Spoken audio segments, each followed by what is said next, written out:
Good morning students, welcome to next video, lecture 1, chapter 8, class 7, biology. chapter name है respiration in living organism. जितने भी living organism हैं उनमें respiration जो होता है उसी के बारे में हम लोग को पढ़ना है. प्लांट्स एंड एनिमल, और लिविंग ऑर्गेनिज्म में क्या आ गया, प्लांट्स एंड एनिमल्स जो होता है उनके रेस्पिरेशन के बारे में पढ़ना है. इनमें कौन कौन से टॉपिक्स है इस चैप्टर में, इन इस चैप्टर टॉपिक देखेंगे. रेस्पिरेशन, सबसे पहले हम रेस्पिरेशन के बारे में जानेंगे, मतलब श्वसन के बारे में जानेंगे. नेक्स्ट टॉपिक है human respiratory system. Human respiratory system में मानव में कौन कौन से रेस्पिरेटरी सिस्टम है इसके बारे में देखेंगे. थर्ड में है रेस्पिरेशन इन प्लांट्स. प्लांट्स में जो रेस्पिरेशन होता है, श्वसन होता है पेड़ पौधा में, उसके बारे में स्टडी करना है. नेक्स्ट है mechanism of breathing. Next breathing in other animals. तो यह मुख्य 5 टॉपिक्स जो है इस चैप्टर में हमको पढ़ना है. इसमें सबसे पहला टॉपिक इसमें पढ़ना है रेस्पिरेशन, और इस चैप्टर का नाम ही है रेस्पिरेशन इन लिविंग ऑर्गेनिज्म. तो रेस्पिरेशन क्या है, तो respiration is the fundamental and vital process in living organism that release energy from the food. respiration एक fundamental and vital process है जो किसमें होता है, लिविंग ऑर्गेनिज्म में होता है, सजीव प्राणी में होता है. उससे क्या होता है, तो उससे एनर्जी रिलीज होता है फूड से. जब वो भोजन लेता है तो भोजन लेने के बाद उसके शरीर में भोजन का पाचन होता है. वही पाचन कैसे होता है, तो विदाउट ऑक्सीजन, बिना ऑक्सीजन के वो रेस्पिरेशन फूड का डाइजेशन नहीं होगा. और ऑक्सीजन के लिए रेस्पिरेशन आवश्यक है. अगर वो सांस नहीं लेता है, ऑक्सीजन उसको नहीं मिलता है, तो उसका भोजन नहीं पचेगा. तो हम देखते हैं कि ड्यूरिंग द प्रोसेस, मतलब कि रेस्पिरेशन का जो प्रोसेस होता है उसमें the sugar present in food, food जो होता है उसमें शुगर प्रेजेंट होता है. फूड कंबाइन विथ ऑक्सीजन, जो क्या करता है, ऑक्सीजन से कंबाइन करता है. ऑक्सीजन को हम लोग O2 भी कर सकते हैं. And break down to simpler substance, तब जाकर उसको ब्रेक डाउन होकर वह सिंपलर सब्सटेंस के रूप में बनता है इन द सेल. यह किसमें होता है, तो सेल में होता है. The reaction of sugar with oxygen called oxidation, मतलब कि शुगर के साथ जो ऑक्सीजन का रिएक्शन होता है उसको हम लोग क्या बोलते हैं, ऑक्सीडेशन बोलते हैं. तो उसके बाद ऑक्सीडेशन जो होता है उसके बाद क्या होता है, उससे एनर्जी रिलीज होता है. Release energy, this energy function और लाइफ प्रोसेस कर रहा है कि जो एनर्जी रिलीज होता है, द एनर्जी फंक्शन और life process which are the considered as the characteristic of living beings. जैसे जितने भी एक्टिविटीज होता है उसमें उसको एनर्जी की आवश्यकता होता है, और एनर्जी मिलता कब है, जब ऑक्सीडेशन होगा तब एनर्जी क्या होता है, उसे रिलीज होता है लिविंग ऑर्गेनिज्म में. अब हम देखते हैं अकॉर्डिंग टू, अब रेस्पिरेशन जो होता है लिविंग ऑर्गेनिज्म में 2 प्रकार से होता है. इसका 2 रेस्पिरेशन का जो प्रोसेस है वह 2 है. एक क्या है, एक्सटर्नल रेस्पिरेशन होता है और एक होता है इंटरनल रेस्पिरेशन. यहाँ देखिएगा, एक में है एक्सटर्नल और इसमें है internal.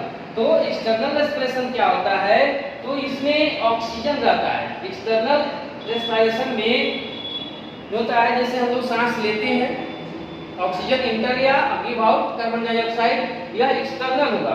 Breathing is a process by which organism take in air rich in oxygen, मतलब कि जो हम हवा लेते हैं उसमें ज्यादा ऑक्सीजन की मात्रा होता है, rich in oxygen from the surrounding environment and give out air rich in carbon dioxide. This oxygen is carried by the blood to each cells of the body. तो इसमें क्या होता है, एक्सटर्नल रेस्पिरेशन में हम देखें कि जब हम एनवायरनमेंट से सांस लेते हैं तो उसमें ऑक्सीजन की मात्रा ज़्यादा होता है. फिर जब हमारा ब्लड जो होता है वह कैरी करके जो कार्बन डाइऑक्साइड को लाता है लंग्स तक, और लंग्स हम वह नोज के द्वारा बाहर जब उसको हम छोड़ते हैं तो उसमें कार्बन डाइऑक्साइड की मात्रा ज़्यादा होता है. तो यह जो प्रोसेस होता है, इस प्रोसेस को हम लोग एक्सटर्नल रेस्पिरेशन कहते हैं.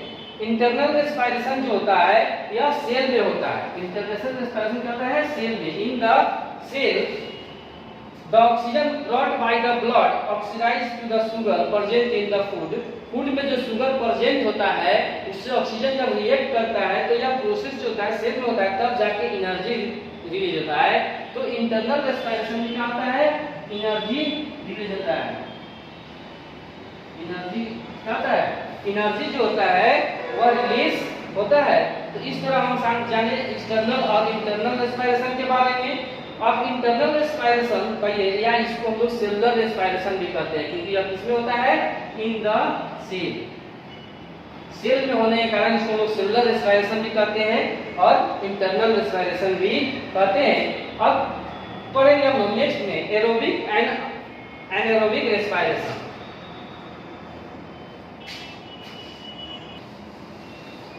अब देखेंगे स्टूडेंट हम लोग रेस्पिरेशन में देख रहा है एरोबिक रेस्पिरेशन और एनारोबिक रेस्पिरेशन। रेस्पिरेशन दो तरीके का होता है, दो हो गया, एक एरोबिक हो गया जिसमें ऑक्सीजन के बिना यह रेस्पिरेशन संभव नहीं है, और यह जो रेस्पिरेशन होता है एनारोबिक रेस्पिरेशन, यह विदाउट ऑक्सीजन के बिना होता है।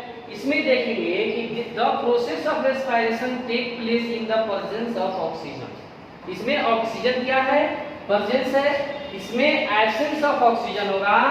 This process of respiration take place absence of oxygen, जहाँ ऑक्सीजन नहीं रहता है वहाँ पे रेस्पिरेशन संभव है।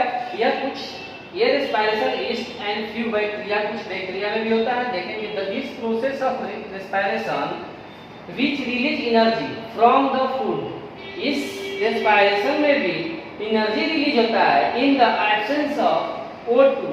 O2 का मतलब oxygen, is term as anaerobic respiration.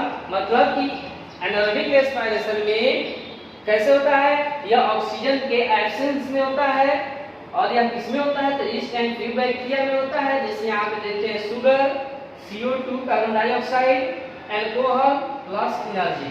तो इस तरह यह एनारोबिक रेस्पिरेशन हुआ। एनारोबिक रेस्पिरेशन में क्या होता है, this respiration in which the food release energy by utilising oxygen is called anaerobic respiration. इसमें क्या होता है, तो ऑक्सीजन चाहिए, ऑक्सीजन का यूज करके, और तब जाके क्या होता है, फूड जो होता है वह पचता है और उससे एनर्जी रिलीज होता है। जैसे यहाँ देखते हैं शुगर, जैसे फूड से हमको शुगर मिलता है और ऑक्सीजन के साथ यह रिएक्ट करता है, और रिएक्ट करके क्या बनाता है, तो यह CO2 कार्बन डाइऑक्साइड, H2O और एनर्जी। तो इस तरह यह CO2 H2O एनर्जी, CO2 हम लोग छोड़ देते हैं, एनर्जी का यूज करते हैं। तो इस तरह हम यह देखें। अब देखेंगे एनारोबिक रेस्पिरेशन जो होता है इसमें क्या होता है, तो एनारोबिक रेस्पिरेशन का यूज होता है वाइन बनाने में, शराब बनाने में। वाइन मेकिंग इंडस्ट्री में कौन रेस्पिरेशन की आवश्यकता पड़ता है, तो एनारोबिक रेस्पिरेशन, क्योंकि उसमें ईस्ट और फ्यू बैक्टीरिया का यूज किया जाता है। When the yeast respiration anaerobically it the produce alcohol, इससे क्या प्रोड्यूस किया जाता है, एनारोबिक रेस्पिरेशन का प्रोसेस से अल्कोहल प्रोड्यूस किया जाता है। Alcohol, this alcohol is used in the brewing industry to the make a beer from the barley grains. Similarly, is to feed on the sugar present in the grapes and help to the form wine. तब जाकर उससे क्या बनता है, शराब बनता है, या जो बियर आता है बियर भी उससे बनता है। ब्रेड मेकिंग में भी एनारोबिक रेस्पिरेशन की आवश्यकता पड़ता है। जब ब्रेड बनता है तो उसमें yeast also release carbon dioxide. Yeast जो होता है वो क्या रिलीज करता है, कार्बन डाइऑक्साइड। तब एनारोबिक रेस्पिरेशन के प्रोसेस में, और this carbon dioxide is used to the bakery to the make a bread, और बेकरी उसका यूज करके क्या बनाता है, ब्रेड बनाता है। अब हम लोग देखेंगे डिफरेंस बिटवीन एरोबिक और एनारोबिक रेस्पिरेशन। उससे पहले हम एक रेस्पिरेशन आपको बता देना चाहते हैं। रेस्पिरेशन में इसमें क्या बताना चाहते हैं कि जो एरोबिक रेस्पिरेशन, एनारोबिक रेस्पिरेशन होता है वह ह्यूमन बींग्स के मसल्स में भी होता है। ह्यूमन बींग्स में भी रेस्पिरेशन होता है। सपोज मानिए कि जब कोई व्यक्ति दौड़ रहा है, रनिंग कर रहा है, तो उस समय ज्यादा एनर्जी की जब आवश्यकता होता है उसको, तो मसल्स के अंदर जो रेस्पिरेशन होता है सेल में, उसको हम लोग बोलते हैं एनारोबिक रेस्पिरेशन होता है, वह विदाउट ऑक्सीजन के होता है। और उसी के कारण कभी कभी कोई एक्सरसाइज करता है और ज्यादा करता है तो उसको मसल्स में दर्द हो जाता है, एनारोबिक रेस्पिरेशन से उसमें ज्यादा एनर्जी रिलीज होने के कारण। तो इस तरह देखें। अब हम देखेंगे कि दोनों में अंतर क्या है, difference between aerobic respiration and anaerobic respiration. तो होता क्या है कि aerobic respiration occur in every cell of the almost all the living organism. Aerobic respiration जो होता है वह क्या होता है, वह ऑल लिविंग ऑर्गेनिज्म में होता है। Aerobic respiration is a few cases such as yeast and unicellular fungi, मतलब कि यह ईस्ट में होता है या यूनिसेलुलर फंगी में होता है। उसके बाद देखेंगे aerobic respiration is consume oxygen, इसमें ऑक्सीजन कंज्यूम हो रहा है, इसमें ऑक्सीजन कंज्यूम नहीं हो रहा है, इसमें ऑक्सीजन का उपयोग नहीं हो रहा है, इसमें ऑक्सीजन का उपयोग हो रहा है। तो इस तरह डिफरेंस हम दोनों को देखेंगे। यह लेक्चर आपका खत्म हुआ। अब नेक्स्ट लेक्चर में हम लोग नेक्स्ट टॉपिक्स की चर्चा करेंगे। Thank you.